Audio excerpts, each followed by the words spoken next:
কিরে, চলে এসেছিস? তা এদিকে এসে বস। এসে ওই দরজার সামনে হাঁটার পথে কেন বসতে হবে? এখানে বসলে তোমার মুখটা খুব সুন্দরভাবে দেখা যায়। আমি দেখি আর ভাবি, আমারও মা মনে হয় তোমার মতোই ছিল। মা থাকলেও হয়তো তোমার মতোই করে আমাকে ভালোবাসতেন। তা তো বাসনি। এই নে তোর পছন্দের তালপিঠা, কাল রাতে বানিয়েছিলাম। এই পুরো গ্রামে তুমি একমাত্র আমাকে একটু ভালোবাসো, আর বাকিরা তো সবাই শুধু দূর দূর করে। তা দূর দূর করবে না তো কি করবে? সবাই আমার বউয়ের মতো বোকা নাকি?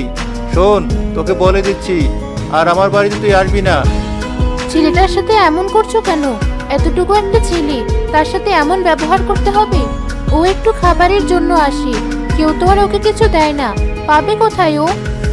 সে চিন্তা তোমায় করতে হবে না, অনেক কাজ আছে, গিয়ে কাজ করে খাবার খাক। কিরে, এখনো বসে আছিস? মিঠু, রাগ করে চলে যাস না বাবা, পিঠা কটা অন্তত নিয়ে যা। তুমি কি করলে এটা? ছেলেটাকে খাবারটুকু খেতে দিতে পারতে।